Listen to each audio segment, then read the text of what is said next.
we are seeing the effects of all this around us in today's culture, from a rise in depression, increased alcoholism, drug abuse, fathering children out of wedlock, going into prison, incarceration, and even increased suicide rates among these wounded young men. Our guest today, a very special friend of mine, is John Smith Baker. He experienced the pain of what it's like to grow up without a dad.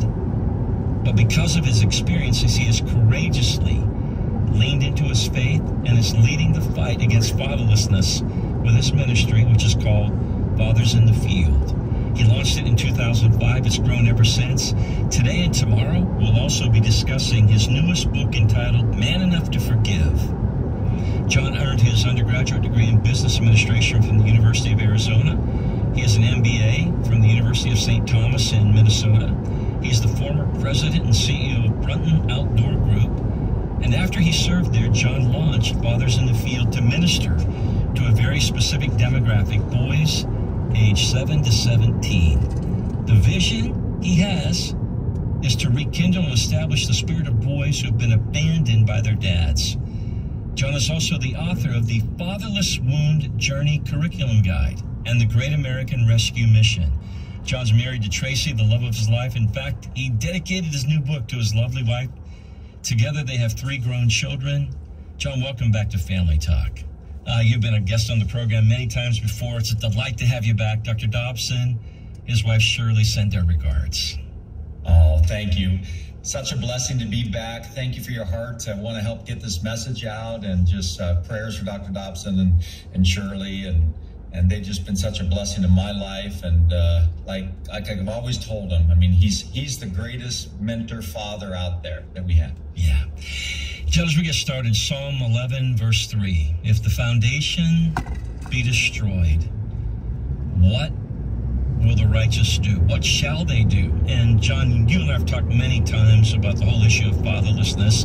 I think if you look at the research out there, pretty much everybody agrees the greatest social ill of our day is the absence of dad from the home. It's just tragic. But John, you're also talking now about generational fatherlessness. Tell us what you mean by that. Well, fatherlessness creates more fatherlessness. And the tsunami is on its way because in the last 40 years, the issue of fatherlessness has accelerated. So we're entering the next generation of all these broken families, all these fatherless children, now figuring out what it means to have children, create a family, and they're lost because they've had no example. Masculinity is a gift to the world from God. And the world, which is obviously decimated by sin and brokenness, is trying to destroy masculinity. And we have to remember masculinity is from God, ordained by God, created by God, and that masculinity was put into man. And men have a great, ordained, glorious purpose in his kingdom. And he's to be the pastor, provider, and protector. And he has a great role in the role of family.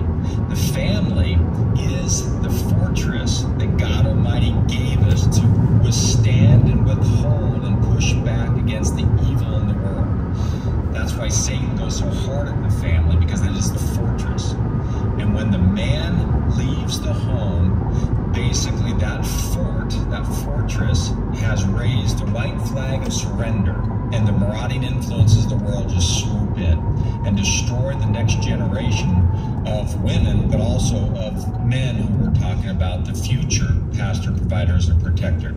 You know, John, there's nothing like having a dad. Dads do matter. Men matter. And I'm with you on the masculinity piece. Yes. We all look in the stands for our dads and consider his impact, his presence, one of the most significant factors in life. And when you have that blessing, it's everything. And when you don't, it really cuts deep. Yes. It's a deep, deep soul wound, because the father-son relationship is the foundation of the world. And when that's broken, these souls are broken. All these broken children internalize that the reason their dad left is because of them. They take on that responsibility. So the world tells them that you don't need a dad, big boys don't cry, and you'll get over it. And what we know as a ministry is these boys, and growing up fatherless myself, what we needed to hear is that what your dad did was wrong will matter greatly in your life, but through the power of Christ, you can be the man God intended you to be. That's the important part. We need to be truthful with these children. We need to apologize to them. We need to tell them that it's not their fault that they are angry, that they are living in chaos and confusion. And so it is not their fault. And if you're a fatherless child out there, even as an adult right now, it is not your fault. Yeah. That's a message that needs to be heard by these hurting souls. And our prayer is that prophetic verse out of Malachi where the scripture says, in one day, he'll turn the hearts of the fathers toward the children, the hearts of the children back toward their fathers. John, I want to just say congratulations on your new book, Man Enough to Forgive, Healing the Wounds of Father Abandonment. We're going to talk about this issue of fatherlessness, and we're going to talk about healing the wounds of that very thing, this father thirst, this father hunger that we see so prevalent in culture.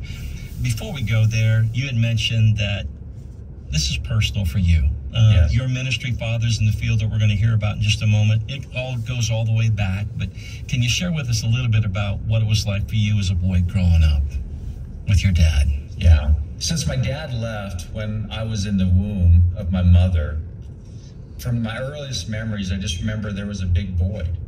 There was something missing, and I didn't know what it was. And then as my mom tried to survive